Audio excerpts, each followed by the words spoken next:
like I said in the intro, we got some more drama up in Buffalo, the latest in the soap opera up there. Unsurprisingly, Jack Eichel did feel his physical, given the situation with his neck. Then he was stripped of his captaincy. Of course, we've said before, he wants that artificial disc replacement. The team wants him to have the fusion surgery. It's crazy they're fighting so much over this. You got to wonder if these shots are being called from somewhere up higher. Like, if, I don't know, I mean, is Kevin Adams really digging his heels in this much, or No. is someone above him saying, hey, you got to do this? He's a first-time GM. He's got to take his orders from the boss, but I don't know, man. It feels like this is Pagula's got their hands so far up his ass. He's a puppet master at this point. Because this is, listen, I'll be honest. I thought there was not a chicken dick's chance in hell that this would be dragged out as long as it has. That's why I never really gave it much deep thought earlier on in the summer. I thought he was going to get moved over maybe towards the end of summer. This is fucking embarrassing. This is a guy who should be getting ready for an Olympic year, a star in the NHL who's, at the pinnacle of his career. And Whit, I'll throw it over to you, but this is a fucking joke. Yeah, I said it from the beginning, and you're right. There is no chance you can give Kevin Adams shit for this. No. This is the Pagulas telling him exactly what he's going to do and not giving in to the surgery that the player wants to get on his own body. And we actually talked to Robin Lehner about this because he was a part of some issues in Buffalo. Granted, it was a different staff and a different time years ago, but he had opinions on what's happening to Jack. And We're biased in a sense that we're friends with Jack Eichel, but in looking at the whole scenario, forget that. This is fucking insane that there's a player in the league, any player in the league, that wants a surgery and that the team won't let him get it. And not only is it hurting the player, it's hurting the team. First off, he's getting paid. He's getting paid, dude. He got injured playing hockey. This dude didn't get injured fucking on a motorcycle doing something off ice. Like, this guy got injured in a game, and now he can't play. The team gets nothing out of him. The team can't even trade him because they can't get an agreement with any other team on what surgery he needs. And the whole issue really stems from Buffalo being such a dumpster fire and really ruining this from the get-go. Now, I see their side in the sense that when the CBA was discussed and figured out, like this, the teams ended up having control over players' injuries and surgeries. That's definitely going to be looked into next time the CBA's what do you call it, RA? What's the word? Renegotiated. Yeah. Whenever it is negotiated again, good job, Biz. There will be talks about this because it's a bad look for the entire league. Like you say, you got one of the best players in the league, one of the biggest young guns going. He's not even playing, and nobody has any clue when he's going to be playing.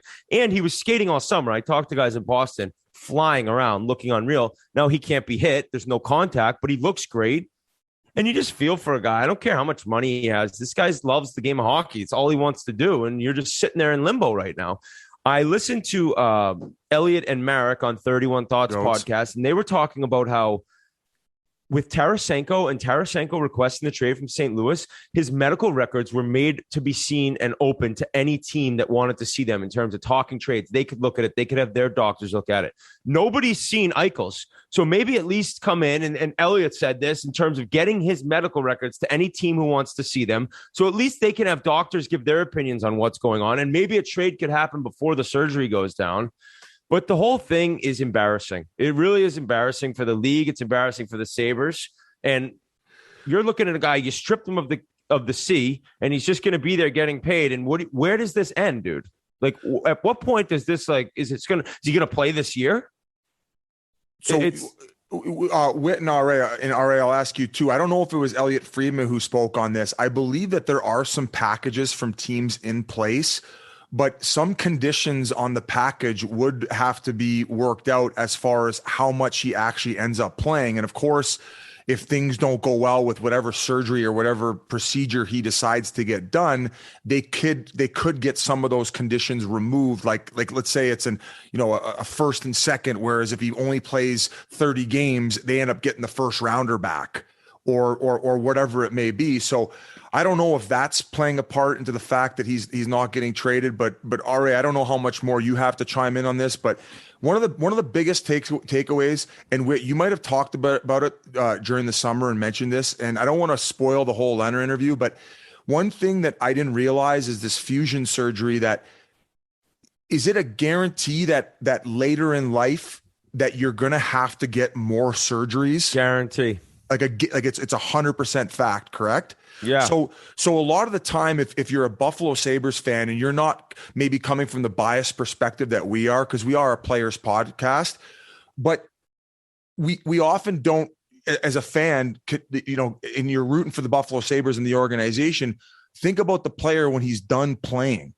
And if you're telling me that he has to get the surgery where now he's committed to a lifelong amount of surgeries on his neck because that's the procedure that the team wants him to get, I think that's fucking ridiculous. And that's why I think that you mentioned that when they renegotiate the CBA, this needs to be looked into, and there needs to be some fine print put in for certain particular situations exactly like this. And that's why I say it's a fucking joke, because they're essentially saying, you have to get this surgery, and then you're committing to your life getting these surgeries, where I haven't talked to many people who have had this, but I'd imagine surgery after surgery, there are no guarantees. When I had my L5-S1, when I went and talked to the doctor, they said, last resort, you want to get that type of surgery where they go in and do something like that. Now, I don't know if fusion was exactly the type of thing they wanted to do for the herniated disc and L5-S1, but they said there are no guarantees after you get surgery. It could be even something very minor.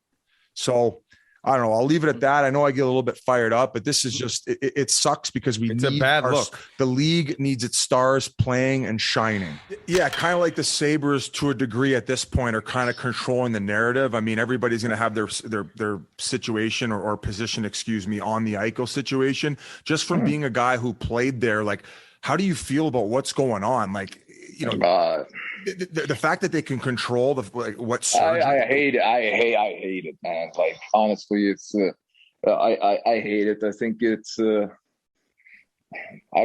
think you do. I know they put investments into us and all that stuff, you know, but I still think your body's your body, you know.